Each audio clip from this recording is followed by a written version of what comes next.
来关注南海局势。28号，解放军南部战区通报为中国黄岩岛附近海空域进行例行性演训活动。南海持续升温之际，菲方近期在黄岩岛方向危险动作不断，接连出动舰机抵近挑衅，有何意图？来看看报道。据南部战区消息，28号，中国人民解放军南部战区组织海空兵力为中国黄岩岛附近海空域进行侦察预警、海空巡逻等例行性演训活动。域外个别国家搅局南海，制造地区不稳定因素。中国对黄岩岛及其附近海域拥有无可争辩的主权。战区部队保持高度警惕，坚决捍卫国家主权、安全和海洋权益，坚决维护南海地区和平稳定。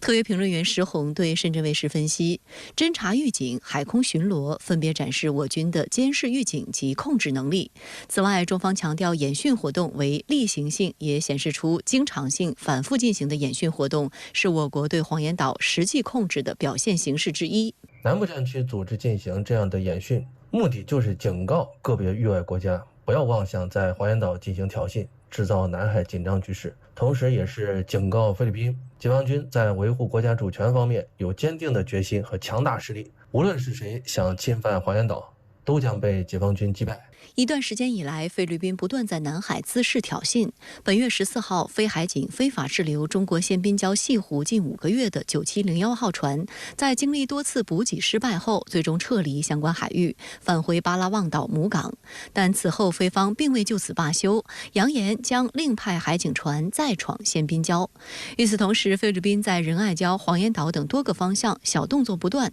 中方均全程跟监予以应对。21号，菲方派遣侦察机意图非法侵闯黄岩岛，中方出动直9直升机进行拦截并驱逐，而菲方竟贼喊捉贼，妄称其渔业和水产资源局飞机在黄岩岛附近巡逻时遭中国海军直升机跟踪和靠近。对此，中国国防部新闻发言人张小刚26号严正回应，黄岩岛是中国的固有领土，中方对黄岩岛及其附近海域拥有无可争辩的主权。一段时间以来，菲方多次在未经中方允许的情况下，派遣公务船、军舰和飞机等强闯黄岩岛附近海空域，严重侵犯中方主权，严重破坏地区和平稳定。中方依法采取必要措施，对菲方舰机拦阻驱离，有关操作专业克制。我们将采取一切必要措施，继续坚定维护黄岩岛的领土主权和海洋权益。事实上，菲方已不止一次在黄岩岛方向做出危险举动。8月7号，中国人民解放军南部战区为南海黄岩岛附近海空域组织联合战巡，旨在检验战区部队侦察预警、快速机动、联合打击能力。8号，菲律宾空军一架 NC-212型机不顾中方反复警告，执意非法闯入中国南海黄岩岛空域，干扰中方正常演训活动。南部战区迅速组织海空兵力，依法进行识别查证、跟踪监视、警告驱离。值得一提的是，菲军方当时反咬一口称中方干扰其军机所谓巡逻活动，并指责中方处理动作危险。南部战区随即发表声明，公布真相，正告菲方立即停止侵权挑衅、歪曲炒作。有分析指，菲律宾炒作中国军机所谓危险接近，对中方在黄岩岛附近海域的演训活动进行近距离窥探监视的意图明显。此外，菲方出动的 NC-212实际上是一种小型运输机，上面除非军方人员外，还搭载有媒体记者，意在为继续炒作海上事态、渲染所谓中国威胁提供素材，暴露出菲方企图另辟舆论战线，进一步炒热南海热度、加剧紧张局势的险恶用心。观察认为，菲律宾把中国的维护主权的行为抹黑成一种海上霸凌，是近年来其在舆论场上，包括在多边外交场合采用的一种渲染炒作策略。另一方面，菲方之所以屡屡采取危险动作来碰瓷中方，是因为其自认为有美国撑腰。美国想把菲律宾当成在南海遏制中国的棋子儿，菲律宾何尝不是在想着把美国拖下水啊，让美国为菲律宾的利益服务？尤其是在近期，菲律宾因自身实力与中国差距巨大，屡次挑衅的结果都是灰头土脸，没有占到什么便宜，于是进行虚假叙事、撒泼打滚，就成为菲方在南海搞事越发重要的方式了。日本自民党前干事长石破茂在自民党总裁选举中杀出重围，成功当选成为新总裁。外界预计石破茂最快将在下周2接替岸田文雄出任日本新首相。今年67岁的石破茂从政30多年，经验丰富，尤其以防务和安全保障见长，被称为政策通。随着日本换相，外交安保政策会发生改变吗？来看看报道。国民を信じ、勇気と真心を持って真実を語り。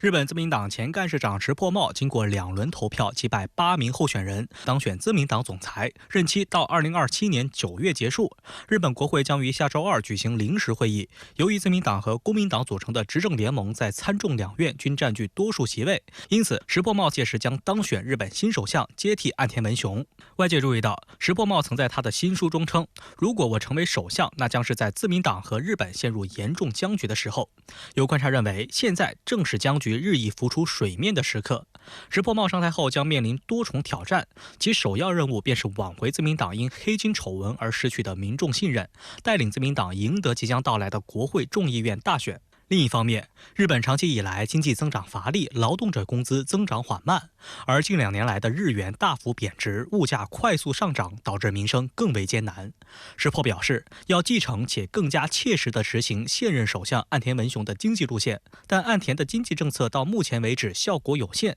石破将如何破局，值得关注。在外交安保方面，日本近年来不断推进军事松绑，追随美国在亚太地区搞阵营对抗，导致地区局势持续紧张。石破茂提出与此类似的不少保守主张，其中就包括删除和平宪法第9条，改自卫队为国防军等。外界注意到，石破茂在总裁选举的政策集中就修改宪法这一该党基本方针写明，担任首相期间实现由国会提议修宪。曾经担任日本防卫大臣的石破茂，因为爱好是拼建战斗机和军舰的塑料模型，也被称为国防极客。他在本次自民党竞选期间还不断鼓吹构建所谓亚洲版北约，整合美日美韩等同盟关系。石破茂27号在记者会上还称，这是对美日印澳4方安全对话的延伸。そうすると相対的に合衆国の力が低下していくという中において、いかにしてこの地域において集団安全保障の仕組みを作っていくか。日米安全保障条約があり、そして米韓安全保障条約があり、米非安全保障条約があり、ここにはそういうような同盟関係が多く存在をいたしております。そういうものを有機的に結合するということを。不过，石破茂的这一构想并不被外界看好。亚洲版北约的形成有先天性的障碍，短期内很难改变。一方面是地缘整合难度很大，另一方面是忽视了该地区中小国家日益增强的政策独立性。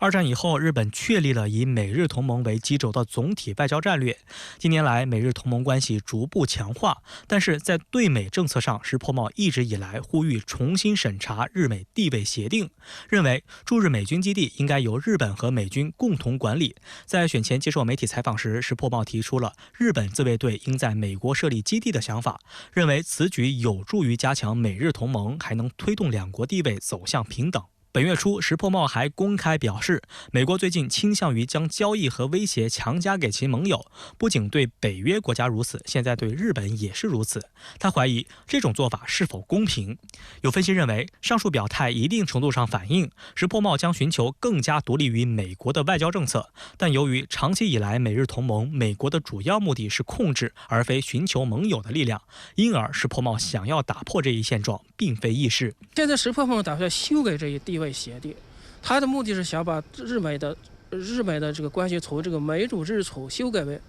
日美是平等的关系。其实这样实现起来难度非常大，因为首先美国不愿意看到这一情况发生。美国苦苦追求的，这就是说，美国要主导亚太地区。石破茂胜选后，中日关系的走向也备受外界关注。据报道，石破茂在担任防卫大臣期间，在安全问题上一直坚持威慑立场。但石破茂曾提出对亚洲和历史保持诚实态度的外交政策。在2020年受访时也强调中日之间建立互信关系的重要性。之前也曾公开反驳所谓的中国威胁论，呼吁与中国进行更深入的接触和更多外交。分析认为，石破茂是一位相对成熟务实的政治人物，与保守的民主主义者高市早苗不同。预计他在处理对华问题上会有一定的分寸，不会采取过度极端的做法。事实上，在石破茂8月窜访台湾时，台媒报道称，当被问及台湾有事，日本如何应对时，石破茂避免正面回答，表示应该思考如何避免这样的事态发生。但考虑到石破茂主张修改和平宪法，加强日本的军事力量，这可能会使日本在军事上采取更具扩张性的政策，在地区安全问题上与中国产生更多的矛盾和冲突。另一方面，中日两国在经贸领域有着广泛的合作基础和共同利益。石破茂在政治立场上可能对华强硬，但日本经济界对与中国的合作有着较强的需求。如果他认识到中日经济合作对日本的重要性，可能会在一定程度上推动两国的经济合作。未来中日关系的走向还有待观察。他刚刚窜访了台湾，你像一个刚刚窜访台湾的这个政治人士，所以这个他的诚意有多少呢？打一个大大的问号。所以我认为这只是他这个政治姿态而已。我们就是说目前可以就是听其言观其行，具体还得密切关注他接下来的进一步的行动如何。